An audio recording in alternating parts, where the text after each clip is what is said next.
La vida sin Dios. ¿Qué significa vivir sin Dios? No solamente en esta vida, sino también después de morir.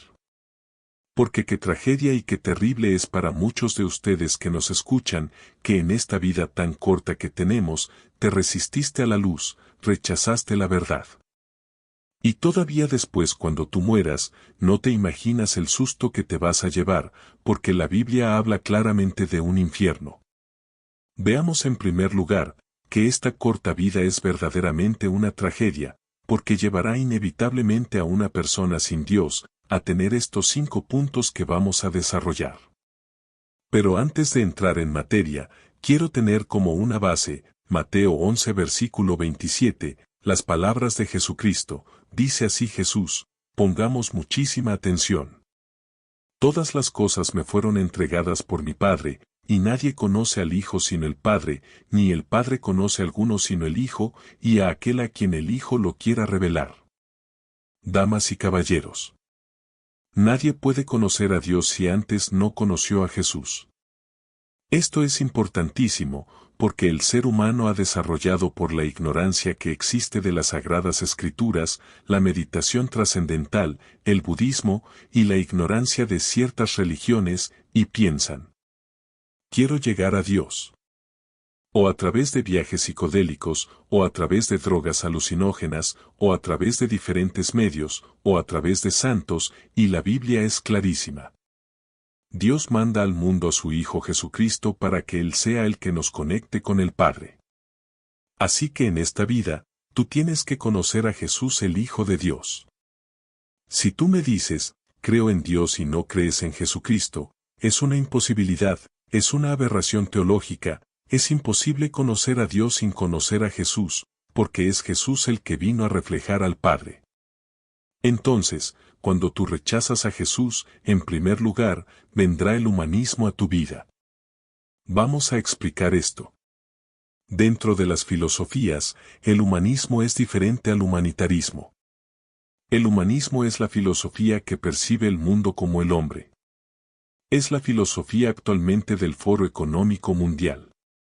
Un hombre llamado Klaus Schwab que acaba de renunciar, dejó a uno de sus consejeros, Noah Harari, que es judío, por cierto, también que acaba de escribir libros diciendo que Cristo no existe, que la Biblia no existe, que a través de la inteligencia artificial se va a establecer realmente una mejor Biblia. Entonces, esto es el humanismo, creer que el ser humano tiene la solución al problema humano, que no necesitamos los mandamientos, ni un código moral, no necesitamos códigos de conducta que vengan fuera del mundo. Tenemos aquí hombres demasiado inteligentes, intelectuales, y además tenemos la tecnología y tenemos la computadora. ¿Para qué queremos a Dios? Es exactamente a donde ha llegado el ser humano.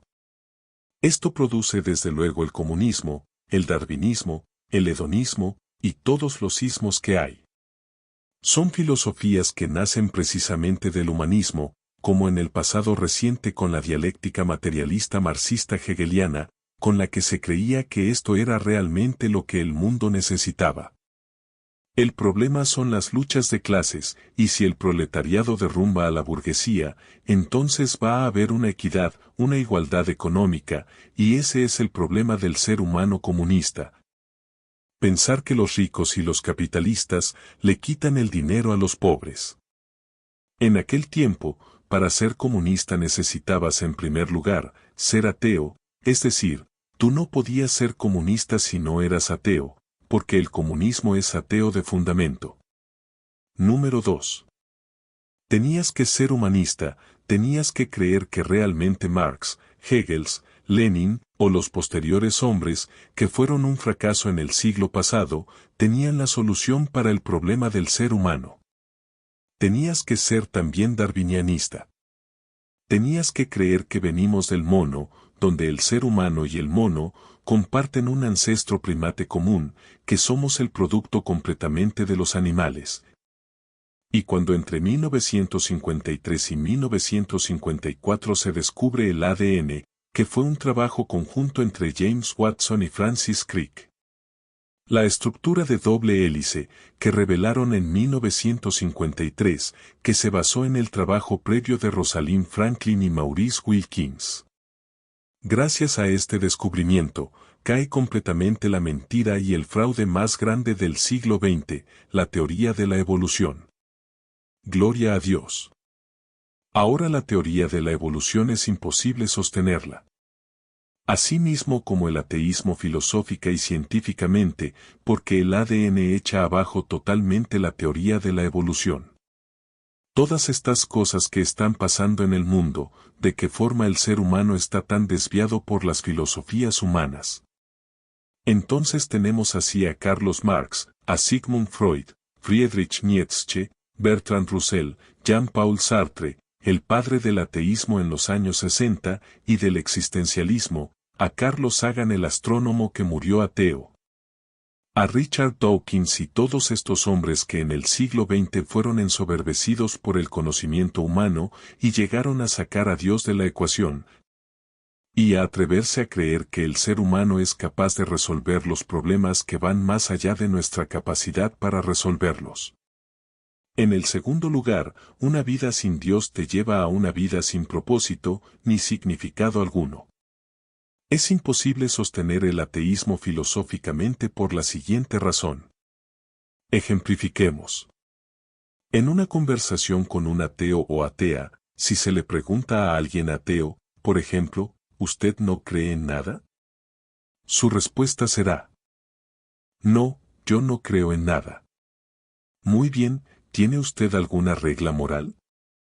Su respuesta será: no necesito, es mi propia regla moral. Muy bien. En el momento en el que usted me dice que usted tiene sus reglas morales, está diciendo que los 10 mandamientos y las leyes que a través del pueblo judío Dios comunicó y propagó en el mundo y a través de la historia, usted no la necesita. Entonces, usted va a decidir qué es bueno y qué es malo, ¿correcto? Su respuesta será: claro, yo sé lo que es bueno y lo que es malo. Entonces cuando su hijo esté consumiendo fentanilo, consumiendo crack o nitaceno, usted no tiene ningún derecho a decirle, deja la droga, porque él le va a contestar a usted, por ejemplo, ¿y tú, papá? Eres un hipócrita porque te vi en adulterio. Entonces, si tú crees saber que es para mí malo, para mí también es malo que traiciones a mi madre. Entonces si esa es tu regla moral, yo no quiero tu ateísmo. Hace 3000 años en el libro de Eclesiastés, capítulo 2 versículo 11, el rey más sabio de toda la existencia humana, Salomón, después de probar toda la sabiduría y todo el conocimiento que tenía, escribió este libro maravilloso, y dice el capítulo 2 versículo 11, que él dijo después de todo lo que él obtuvo. Miré yo luego todas las obras que habían hecho mis manos, el trabajo que tomé para hacerlas, he aquí todo era vanidad, y aflicción de espíritu, y sin provecho debajo del sol. Después volví a mirar a ver la sabiduría, y los desvaríos, y la necedad, o sea, las locuras del hombre, porque, ¿qué podrá el hombre hacer, después de lo que venga del rey? Nada. Sino lo que ya ha sido hecho, y he visto que la sabiduría sobrepasa a las locuras del ser humano, como la luz en las tinieblas. El sabio tiene sus ojos en su cabeza, mas el necio anda en tinieblas. Pero también entendí yo, que un mismo suceso acontecerá al uno y al otro. La palabra clave aquí en el libro de Eclesiastés es la palabra vanidad. Vanidad de vanidades es la vida. Esta palabra en el hebreo significa vaciedad, sin sentido ni propósito alguno. Tú puedes llegar a ser presidente, puedes llegar a ser empresario de Miami, puedes alcanzar tus metas más altas y algún día cuando tú llegues a alcanzar lo que tú creíste que era realmente el problema para resolver, y tener paz ya, y morir en paz, y sentir que ya lograste lo que querías, en ese momento se te vuelve en maldición. En ese momento Dios te va a quitar lo que tienes, o vas a tenerlo sin que te lo quite Dios, pero no tendrás el don para disfrutar lo que tú tienes. Lo dice el capítulo 6, Salomón, en Eclesiastés, dice, he visto un mal debajo del cielo, a quien Dios le da dinero, mujeres, casas, castillos, y si adaptamos esto a la vida de hoy, serían además, Lamborghinis, lujo, confort, popularidad, poder. Pero hay un pero, Dios no le da el don para disfrutar todo lo que tiene. Entonces esa cantidad de personas viven realmente como animales, llegaron a la cima abandonados por su esposa, se casaron con otra, tenían hijos regados por todos lados. Multimillonarios y con una vaciedad, con un sentido de querer hasta quitarse la vida, porque no encuentran respuesta a la pregunta. Después de todo esto, ¿qué sigue? O sea, ya tuve el poder, ya tuve el dinero, porque cuando subimos a la cúspide, y al éxito sin Dios, comenzamos a descender. Mientras más alto subas, más rápido vas a caer. En tercer lugar, encontramos también que una vida sin Dios, va a llevar de una forma inevitable al amor al dinero. Dice la Biblia en Eclesiastés capítulo 5 versículo 14, el rey Salomón, sobre cuando aumentan los bienes, Eclesiastés 5 capítulo 11, también aumentan los que los consumen. Que bien pues, tendrá su dueño si no verlo con sus ojos, dulce es el sueño del trabajador con mucho o poco, pero al rico no lo deja dormir todo lo que tiene. Hay un mal doloroso que he visto debajo del sol. Las riquezas guardadas por sus dueños para su mal, las cuales se pierden en malas ocupaciones. Y a los hijos que engendraron nada les queda en la mano, como salió del vientre de su madre, desnudo vuelve, yéndose tal como vino, y nada tiene de su trabajo para llevar de su mano. En Primera de Timoteo, capítulo 6, versículo 9 y 10, el apóstol Pablo dice: porque la raíz de todos los males, la raíz de donde brota todo, es el amor al dinero. El dinero no es malo. Tú puedes tener 3 Mercedes-Benz, 2 Lamborghini en tu casa ahora, vivir en la mejor zona de Miami. No es malo tener riquezas, es malo amar lo que tienes. ¿Y cómo puedes tú saber si realmente eso que tú tienes, le ha quitado el lugar a Dios en tu vida? Te darás cuenta si tienes lo que tienes, y Dios no es la prioridad en tu vida, entonces es malo. En segundo lugar, ¿cuál es nuestra segunda prioridad? Nuestra esposa o esposo en el caso de las mujeres, después de Dios, es mi esposa, en tercer lugar, mis hijos, y en cuarto lugar mi trabajo, o el ministerio si eres pastor. Si nosotros no ponemos en orden estas prioridades establecidas en la palabra de Dios, estamos completamente desarticulados de la voluntad de Dios. Entonces, cuando tú pones en orden tu vida, y lo primero que haces en las mañanas es tener tiempo con Dios, pasar tiempo con Dios, memorizar la Biblia, meditar la Biblia de día cuando te levantas, y de noche, al acostarte. Le has dicho a Dios, tú eres primero, Señor, y después me voy a bañar, y después voy a hacer mi trabajo, y a continuar con mi rutina. Pero cuando pasan 2 días sin que tú hayas leído la Biblia, ni hayas tenido comunión con Dios, en ese momento, sin que te des cuenta, has comenzado a resbalarte, porque no nos damos cuenta, pasa inconscientemente. Como las canas, no me di cuenta y envejecemos, y no nos damos cuenta de lo rápido que pasa todo en la vida. Nada sucede de la noche a la mañana, todo tiene un proceso. Por ejemplo, nadie cae en el adulterio de la noche a la mañana. Se desarrolló en un tiempo, llevas ya 6 meses con pornografía, 3 meses viendo a tu secretaria, te encanta ir a la playa para ver a las muchachas en bikini. Tarde o temprano estás preparando tu corazón para caer en el adulterio. No digas caí de repente.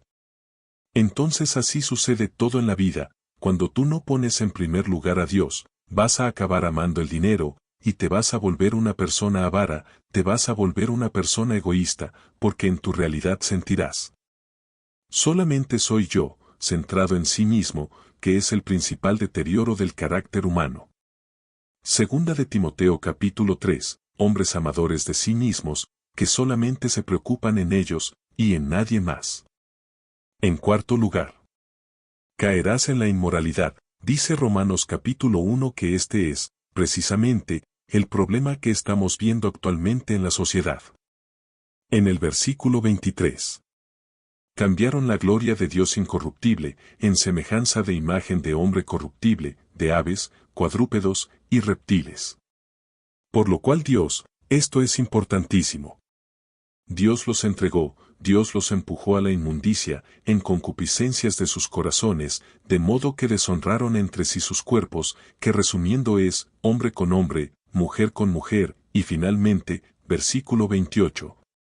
Dios los entrega a una mente reprobada, cuando una persona dice, mira yo soy homosexual, o soy lesbiana, o soy transgénero, y tú le hablas de la palabra, y la persona te rechaza. O por ejemplo alguien te dice soy drogadicto, y le hablas de la salida que ofrece Dios, y te rechaza. Rechazan la luz, llega un momento en que esa persona sin que se dé cuenta, ha programado su manera de pensar, porque nuestros hábitos se hacen costumbre, la costumbre nuestro carácter. El carácter, la filosofía y la psicología te dicta la conducta que tú tienes para vivir, y en ese momento llegas a la orilla de un abismo sin que te des cuenta, y cuando tú llegas a la orilla de ese abismo, y Dios sabe que tú no lo quieres recibir ni tener nada con Él, Dios te empuja para que te hundas más rápido. Querías dinero, te voy a hacer millonario, querías sexo, te voy a dar las mujeres que quieras, aquí está Salomón de ejemplo, querías poder, te lo voy a dar, querías gobernar. Te lo voy a dar para que cuando tú tengas eso que tú creías que era lo que tanto necesitabas, y a mí me sacaste de la ecuación, vas a vivir una maldición. El amor al dinero, la inmoralidad, cuanto más libertad se da al pecado, más obligados se sienten para justificarlo, para defenderlo como una conducta legítima. Y en la actualidad mundial, lo pudimos ver en los pasados Juegos Olímpicos de París, 2024, donde interpretaron la última cena, con una mujer gorda de 250 kilos de peso, judía, transgénero, y al lado de ella un niño pequeño, como de 5 o 6 años, con un hombre con los genitales de fuera, un caballo blanco, todo lo que estaban haciendo ellos. Y no sabían el trasfondo bíblico y espiritual que tenía esa escena porque son manejados por Satanás. Pero lo que más nos sorprende es lo siguiente, cuando comenzaron a llegar cartas de acusaciones al Comité Olímpico, de cómo se atrevieron a hacer eso, ¿qué tiene que ver la religión con el deporte? Venimos a ver deportistas, venimos a cosas que exalten la salud de la gente, ¿y saben lo que contestaron? Contestaron, es que la gente no aprecia el arte. Es un chiste, o sea, ¿tan locas están las personas en Francia para justificar el pecado? Decir que es arte, y que los que lo critican es porque son unos completamente retrógradas, que ni siquiera el arte pueden apreciar, es que así pasa en la vida. Si tú le dices a una persona que está inmersa en la ideología de género, pero ¿cómo es posible que a esa niña le cambies el nombre, y le pongas nombre de varón, cuando su nombre es, por ejemplo, Anita, si el ginecólogo dice que tiene cromosomas XX, es niña de los pies a la cabeza? Y si el niño tiene X, y Y es hombre de los pies a la cabeza. ¿Cómo es posible que genetistas, médicos y doctores se atrevan a apoyar y a sostener esta barbaridad? ¿Cómo es posible que el mundo haya llegado a tanta locura para justificar el transgénero, o justificar la homosexualidad, o el lesbianismo? ¿Cómo es posible?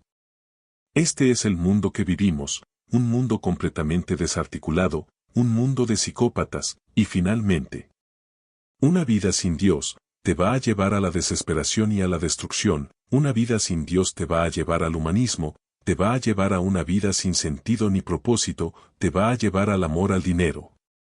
Te va a llevar a la desesperación y a la autodestrucción. Dice el libro de Jeremías, capítulo 2 versículo 13, porque dos males ha hecho mi pueblo, me dejaron a mí, fuente de agua viva, y cavaron para sí cisternas rotas que no retienen agua. Una vida sin Dios es cuando no tienes propósitos, no tienes brújula, no tienes ninguna idea de nada, te estás guiando por ti mismo. Sin que tú sepas que hay un poder espiritual que es satánico el que te está influyendo para que dejes a Dios. ¿Y qué vas a hacer? Pues, vas a buscar el agua, algo que le dé propósito, sentido a tu vida. Como la mujer samaritana, capítulo 4 de Juan, un esposo, 2 esposos, 3 esposos, 4 esposos, y cuando se encontró con Jesús, ya tenía 5, y con el que vivía no era su marido.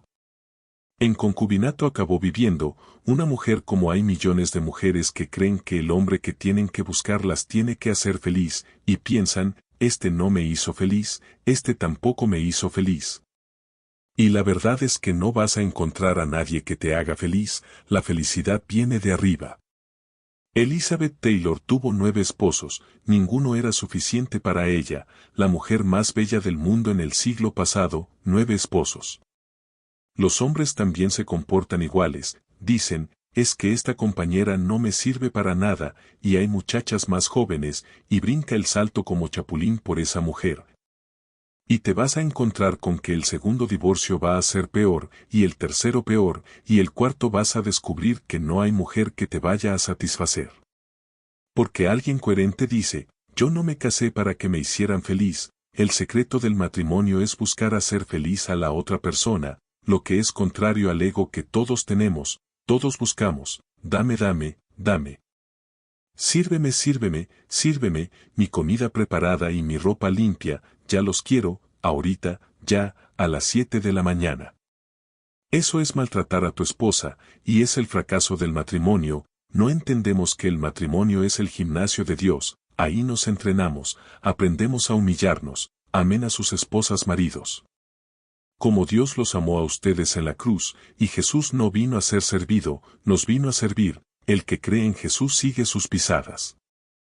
Ahora vemos en último lugar, la vida sin Dios en la otra vida. En Lucas capítulo 16 versículo 19 al 31, tenemos una historia de un hombre llamado Lázaro que era mendigo, y de otra persona que era rica, un millonario de ese contexto.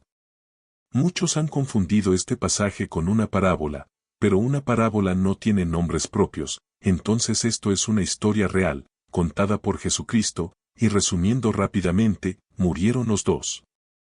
En la vida en este mundo, el rico se burlaba del pobre, del mendigo, que comía las sobras de comida que le aventaban de la mesa. Y la cuestión es que cuando murieron, bajaron, esto es antes de la cruz. Este dato es importante. Antes de la cruz bajaban a un centro de la tierra, que, en el Antiguo Testamento, se llamaba el Seol, esa palabra Seol, en hebreo significa el lugar de los muertos, o el lugar de la sepultura. Muy bien. Antes del sacrificio en la cruz, todos los muertos desde Adán hasta Cristo, bajaron, a excepción de Enoc que fue arrebatado, y Elías que también fue arrebatado al cielo, son las dos únicas excepciones. Aparte de ellos dos todos bajaban buenos y malos al centro de la tierra. A un lugar llamado Seol, este lugar llamado Seol, o a donde iban todos los muertos era desconocido en el Nuevo Testamento, aún por los apóstoles, y es hasta que Cristo viene y cuenta esto. Comienza él a revelar que el lugar donde bajaban todos los muertos, estaba dividido en el centro de la tierra.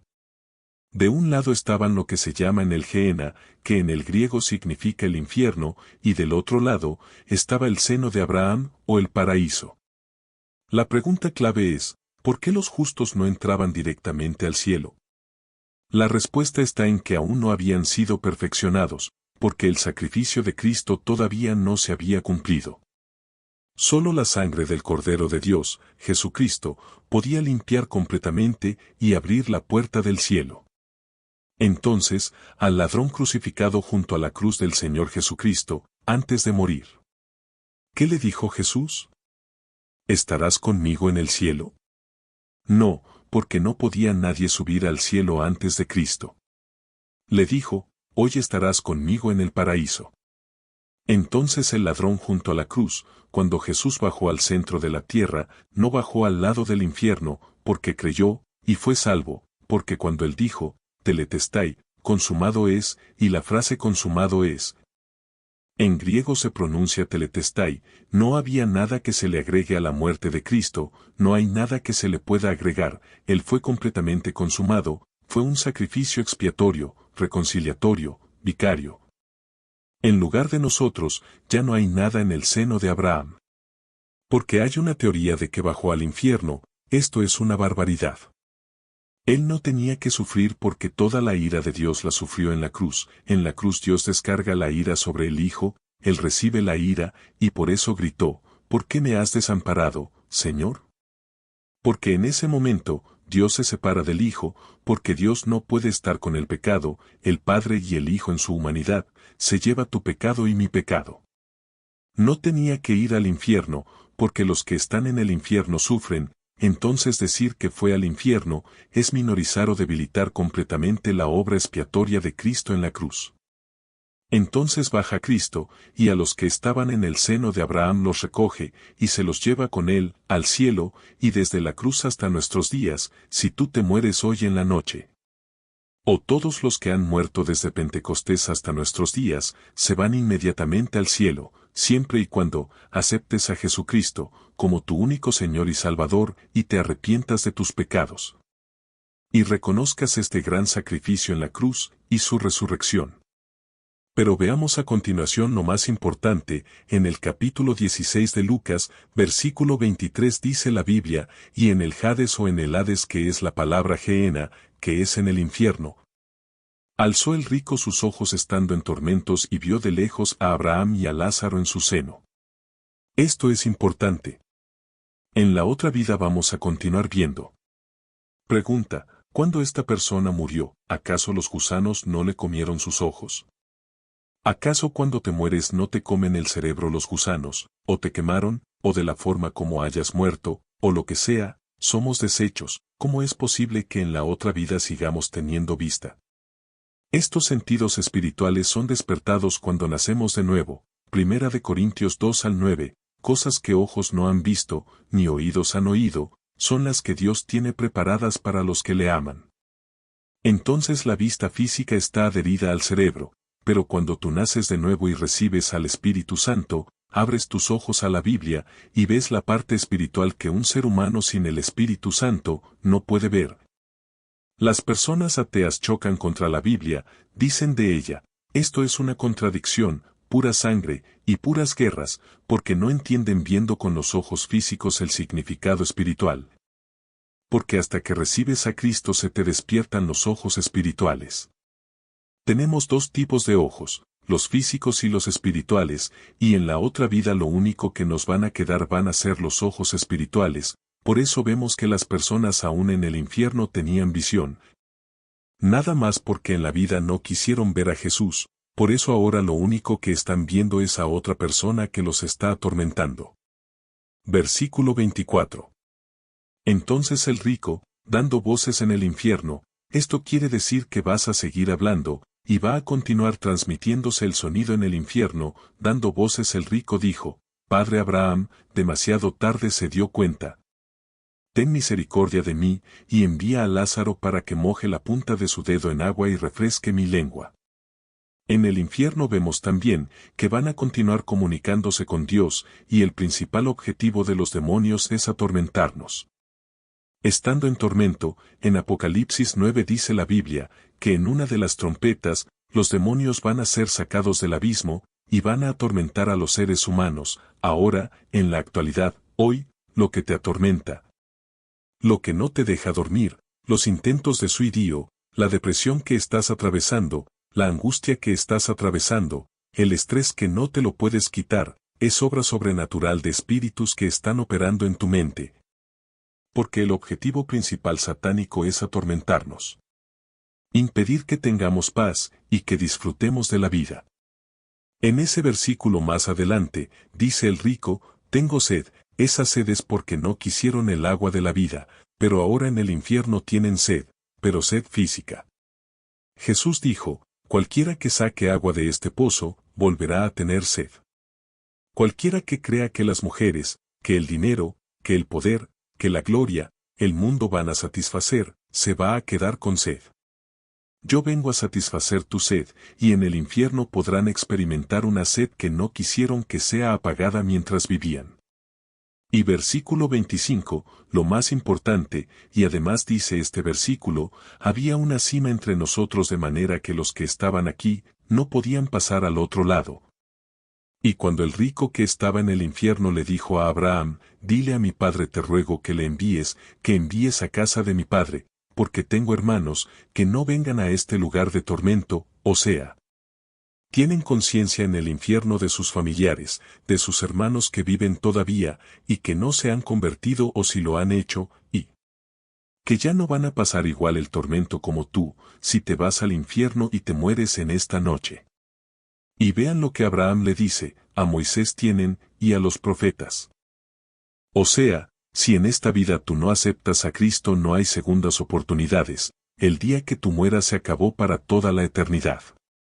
Ya no hay ninguna otra oportunidad en ninguna parte del universo en el que tú puedas tener la oportunidad de ser salvado. Y le contestó el hombre, no padre, es que si alguno va a casa, de entre los muertos se arrepentirán, o sea si alguien sube en la noche diciendo, yo vengo a decirte, y te jala los pies, por ejemplo tu abuelito muerto. Para que te arrepientas, aunque alguien se aparezca y aunque haya un milagro, y veas a un paralítico que se para de la silla de ruedas, y piensas, si yo veo un milagro me voy a convertir, no es cierto, no es cierto. No es cierto. La fe no es por ver, es por oír la palabra de Dios. En otras palabras, un milagro te produce convicciones temporales, y te emocionas, pero ¿cuánto te va a durar? 2, 3 días. Pero el milagro, y la vista, y lo que ves, no cambia el corazón. Lo que Jesús vino es a hacer una transformación interna de nosotros, no temporal, a hacer una nueva criatura, el que esté en Cristo nueva criatura es. Y finalmente, el plan de salvación para Dios, ha sido porque de tal manera amó Dios al mundo que ha dado su Hijo unigénito para que cualquiera de ustedes no se pierda, mas tenga la vida eterna. Tú no tienes que morir hoy en la noche, o mañana, de un ataque al corazón, un cáncer inesperado, un accidente automovilístico, un balazo que no sabes de dónde puede venir. Tú no tienes por qué atravesar la vida en esa incertidumbre, tú puedes hoy en la noche dormirte sabiendo que tienes la salvación porque has creído en el nombre del Hijo de Dios. ¿Qué tienes que hacer? Número 1, arrepiéntete de tus pecados. Arrepiéntete de tus pecados. ¿Qué es arrepentimiento? Arrepentimiento es reconocer un cambio de mente, yo tengo que cambiar ya mi manera de pensar conforme al humanismo, no es el hombre el que tiene la solución, no es Sartre, no es Nietzsche, no es ninguno que tú me puedas traer. No es Buda, no es Zoroastro, no es Mahatma Gandhi, no es la Madre Teresa, no hay nadie en el cielo y en la tierra más que Jesucristo. Si tú no llegas a este convencimiento de mente, no te has arrepentido, tú no puedes, por ejemplo, ser comunista como antes y seguir a Cristo, como hemos oído a los líderes comunistas, ahora diciendo, es que yo creo en Jesucristo pero siguen siendo explotadores, siguen explotando a la gente. No puedes seguir así. El que no recoge conmigo, desparrama, dijo Jesucristo. Eso es arrepentirte, reconocer que solo Cristo te puede salvar. Número 2. Creer que, en la cruz, pagó con su sangre por tus pecados. Y número 3. Que resucitó de entre los muertos, que hay vida después de la vida, y que, si tú en este momento lo recibes, vivirás eternamente a su lado. Oremos. Padre, gracias te damos por tu palabra y el gran sacrificio en esa cruz, porque nos has hecho renacer para una esperanza viva por medio de Jesucristo entre los muertos. Te damos gracias, Señor, por el amor eterno, con el que nos has amado, y porque ahora yo puedo morir en paz, por saber que en el momento en que yo muera, vendrás a mí, me recogerás. Y podré ver el fruto de todo lo que tú hiciste y de la transformación de mi vida, para que la corta vida que me has dado la viva yo para los demás. Oh Dios, quiero quitar los ojos de mi persona, de mis intereses propios, y comenzar a amar a las personas más cercanas a mí que son mi familia. Esa es tu voluntad, yo puedo ganar 1.000.000 de personas, construir 100.000 iglesias, todas estas obras aunque son importantes no son la prioridad. Dios quiere formar un carácter en nosotros, quiere que le obedezcamos y que podamos dejar una semilla, una herencia a través del ejemplo que hemos dado con nuestra vida, siguiendo a Jesucristo. Gracias, Señor. Y hoy, ahora, esta es tu oportunidad, dile. Te invito a mi corazón como mi Señor y mi Salvador, en el nombre de Jesús.